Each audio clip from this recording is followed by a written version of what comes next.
Hello friends, welcome to global concept अड्डा।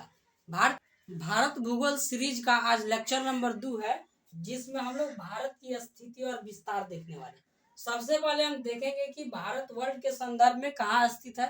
फिर उसके बाद देखेंगे, चूंकि एशिया महादेश में हम लोग आते हैं, तो एशिया में भारत कहाँ स्थित है। तो चलिए वीडियो को शुरू करते हैं। देखिए, यहाँ पे रहा एक पृथ्वी हो गया। पृथ्वी के बीचों बीच से रेखा गुजरता है, जिसको भूमध्य रेखा कहा जाता है। पहले वाले लेक्चर में भी आप लोगों को डिटेल में सब समझा चुका हूँ। अगर उसको नहीं देखा है अभी तक तो जरूर जाइए, उसको देखिए, ठीक है। और यहाँ से भी एक उत्तरी ध्रुव से दक्षिणी ध्रुव को मिलाने वाली एक रेखा है, जिसको 0 डिग्री देशांतर रेखा कहा जाता है। यह जो भूमध्य रेखा है, पृथ्वी को 2 भागों में उत्तरी और दक्षिणी गोलार्ध में बांटता है। और जो यह वाला 0 डिग्री देशांतर है, यह पृथ्वी को पूर्वी और पश्चिमी गोलार्ध में बांटता है। ऊपर वाला हमारा उत्तरी हो गया, नीचे वाला दक्षिणी, दाहिने वाला पूर्वी और बाएं वाला पश्चिमी गोलार्ध हो गया, ठीक है। अब भारत देखिए, भारत की स्थिति कहाँ है। भारत यहीं पे एक देश है, ठीक है। अब बताइए, ऊपर में है यानी कि उत्तर में है, और दाहिने साइड है यानी कि पूरब में है। तो भारत की स्थिति वर्ल्ड के संदर्भ में उत्तर पूरब में हो गया, यानी कि नॉर्थ ईस्ट में हमारा भारत वर्ल्ड के संदर्भ में स्थित है। सबसे पहले हम देख लेते हैं कि 7 महादेश है। उन महादेशों के बारे में थोड़ा जान लेते हैं, और उसके बाद देखते हैं हम लोग कि भारत एशिया में कहाँ स्थित है। देखिए, ऐसे 7 महादेश है। कौन कौन है? एशिया, यूरोप, ये दोनों के बीच में एक बाउंड्री बनाता है। जो बाउंड्री अलग करता है वो है यूराल पर्वत। यह एक यूराल पर्वत है, और यहीं से एक नदी निकलती है जिसको यूराल नदी कहा जाता है। यह नदी आके एक झील में गिरता है, जिसको कैस्पियन सागर झील कहा जाता है, ठीक है।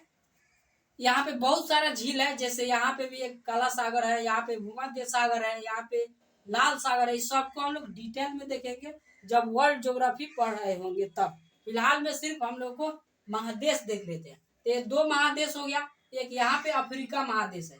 देखिए, अफ्रीका सिर्फ कहेगा तो महादेश है। अगर अफ्रीका न कह के दक्षिणी अफ्रीका कहेगा तो यहाँ पे एक देश है। तो दोनों में डिफरेंस क्लियर करके रखिएगा।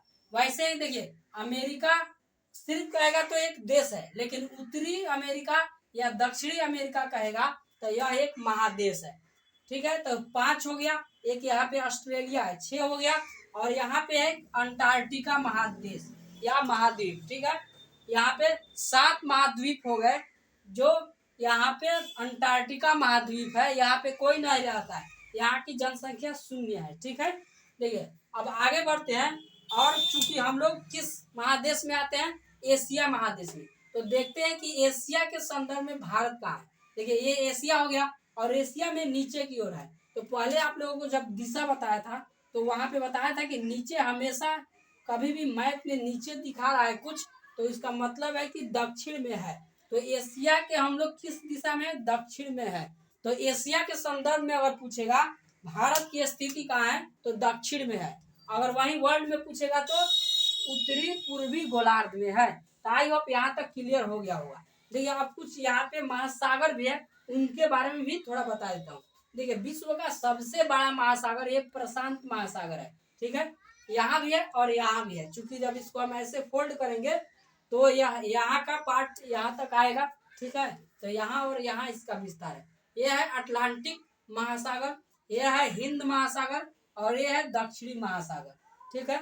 आई होप यहाँ तक क्लियर हो गया होगा। अब आगे बढ़ते हैं और देखते हैं भारत की अक्षांशीय और देशांतरीय विस्तार को। जब भी कभी भारत का अक्षांशीय या देशांतरीय विस्तार की बात होगी, तो हम लोग उत्तरी गोलार्ध में है तो उत्तर से उत्तर अक्षांशीय विस्तार होगा, और पूर्वी गोलार्ध में है तो पूरब से पूरब हमारा देशांतरीय विस्तार होगा। यहाँ कुछ पूरब में है और यहाँ से कुछ यहाँ जाना है, तो पूरब से पूरब, और उत्तर में है यहाँ तो उत्तर से उत्तर में होगा। तो इसको क्लियर करके रखिएगा, नहीं तो सेम डाटा देके और सिर्फ वहाँ पे दक्षिण लगा देता है, तो वहाँ पे गलती होने की चांस ज़्यादा रहती है। तो चलिए हम देखते हैं हमारा अक्षांशीय विस्तार कहाँ से कहाँ तक है। हमारा भारत का अक्षांशीय विस्तार 6 डिग्री 45 मिनट से लेकर 37 डिग्री 6 मिनट तक है। उत्तरी अक्षांश से उत्तरी अक्षांश, क्यों? क्योंकि हम लोग उत्तरी गोलार्ध में है, ठीक है। तो उत्तर से उत्तरी अक्षांश होगा हमारा। अगर मुख्य भूमि का अक्षांशीय विस्तार पूछेगा तो हो जाएगा 8 डिग्री 4 मिनट से लेकर 37 डिग्री 6 मिनट।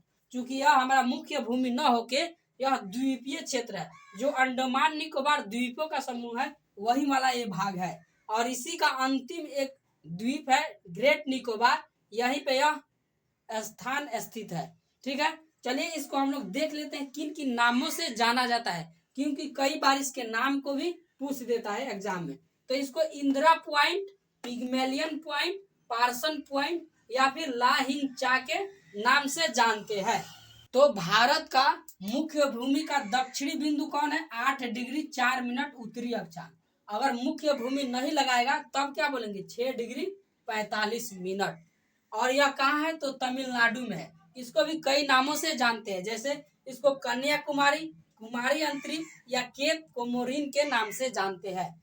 अब ऊपर में जो हमारा उत्तर में है उस बिंदु को हम देख लेते हैं। यह 37 डिग्री 6 मिनट कहाँ पे स्थित है? तो यह लद्दाख का क्षेत्र है, यहीं पे स्थित है। ठीक है, और उत्तर में हमारा उत्तरी अक्षांश होगा, क्योंकि उत्तर में है तो हम लोग उत्तरी अक्षांश में है। ठीक है, देखिए यह वाला जो क्षेत्र रेड दिख रहा है ये वाला पीओके के नाम से जानते हैं, पाक ऑक्युपाइड कश्मीर, यानी पाकिस्तान इसको अवैध रूप से कब्जा करके रखा है। ठीक है, तो यह एक विवादित क्षेत्र है। अगर पूछेगा बिना विवाद वाला सबसे उत्तरी बिंदु तो वह है NJ9842। इस बिंदु का नाम क्या है? NJ9842, और यह अभी लद्दाख ही में स्थित है। ठीक है, अब हम लोग देशांतरीय विस्तार को देख लेते हैं। चलिए देशांतरीय विस्तार, चूंकि देखिए हम लोग कौन गोलार्ध में? पूर्वी गोलार्ध में, तो कुछ पूरब से लेकर कुछ पूरब तक हमारा क्या होगा? देशांतरीय विस्तार होगा। हमारा देशांतरीय विस्तार 68 डिग्री 7 मिनट पूर्वी देशांतर से लेकर 97 डिग्री 25 मिनट पूर्वी देशांतर तक है। ठीक है, अब देखिए ये वाला जो 68 डिग्री 7 मिनट बिंदु है यह हमारा पश्चिमी बिंदु हो जाएगा, भारत का सबसे पश्चिमी बिंदु, और यह गुजरात में स्थित है। और इसको दो नामों से हम जानते हैं, गौर माता या फिर गुहर मोती के नाम से जानते हैं। और जो भारत के सबसे पूर्वी बिंदु है यह 97 डिग्री 25 मिनट पूर्वी देशांतर है, और यह अरुणाचल प्रदेश में स्थित है। इसको भी दो नामों से जानते हैं, किबिथु या वलांगू के नाम से जानते हैं। ठीक है, देखिए यह चूंकि पूरब में स्थित है तो सबसे पहले भारत में किस राज्य में सूर्य उदय होता है? तो अरुणाचल प्रदेश में होता है। और सबसे पहले सूर्यास्त भी हो जाएगा, क्योंकि जहाँ पहले सुबह होता है वहाँ पहले शाम भी हो जाता है। और सबसे लास्ट में सूर्योदय गुजरात में होता है, और सबसे अंत में सूर्यास्त भी गुजरात में होता है। देखिए यहाँ से यहाँ तक लगभग 30 डिग्री का अंतर है। और आप लोगों को पहले वाले लेक्चर में ही बताया था कि 1 डिग्री को तय करने में 4 मिनट का समय लगता है, तो 30 डिग्री में 120 मिनट लगेगा, जो 2 घंटे के बराबर होता है। तो यहाँ और यहाँ के समय में लगभग 2 घंटे का अंतर पाया जाता है। तो आई होप यहाँ तक क्लियर हो गया होगा। अब आगे बढ़ते हैं और कर्क रेखा या फिर इसी को 23.5 डिग्री उत्तरी अक्षांश के नाम से जानते हैं, इसको जानते हैं। और इसको क्यों पढ़ेंगे? क्योंकि यह लगभग भारत के बीचों बीच से होकर गुजरता है और भारत को 2 भागों में बांटता है, और साथ ही साथ यह 2 जलवायु में बांटता है, अलग अलग जलवायु में।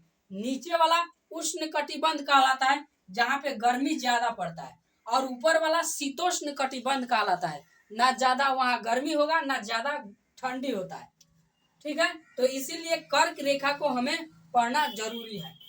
कर्क रेखा भारत के 8 राज्यों से होकर गुजरता है। इन 8 राज्यों को याद करने के लिए एक ट्रिक है, मित्र पर गमछा झाड़ बे।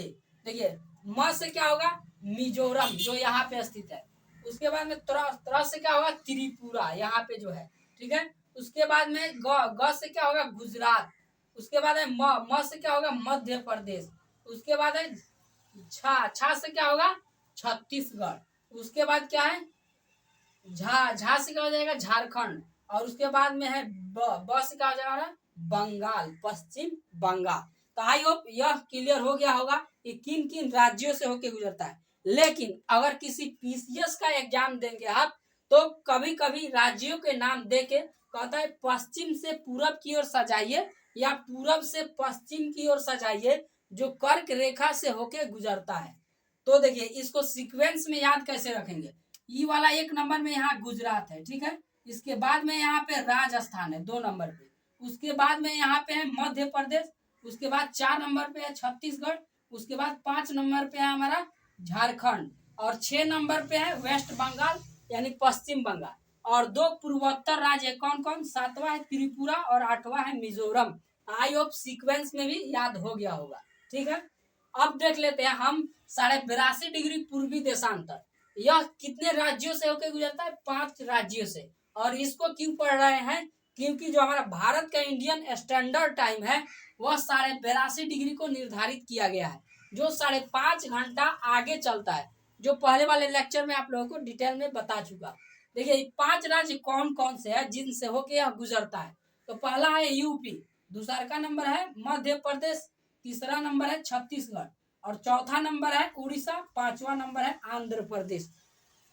ये दोनों बिंदु जहाँ पे काटते हैं वह जगह है सरगुजा और यह छत्तीसगढ़ में पड़ता है। तो भारत के लंबाई और चौड़ाई के भी बारे में थोड़ा देख लेते हैं। तो ये भारत की लंबाई कितनी है, 3214 किलोमीटर लंबाई है। कहाँ से कहाँ तक, कन्याकुमारी से लेके इंदिरा कॉल तक।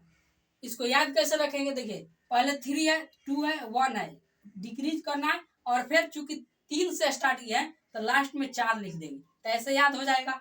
और जो चौड़ाई है वह कहाँ से कहाँ तक है, यह जो गुहर मोती स्थान है यहाँ से लेके और किबिथु तक विस्तार है इसकी चौड़ाई। और कितने किलोमीटर है, तो 2933 किलोमीटर यह चौड़ाई है। तो भारत की लंबाई चौड़ाई से ज्यादा। आई होप यहाँ तक क्लियर हो गया होगा।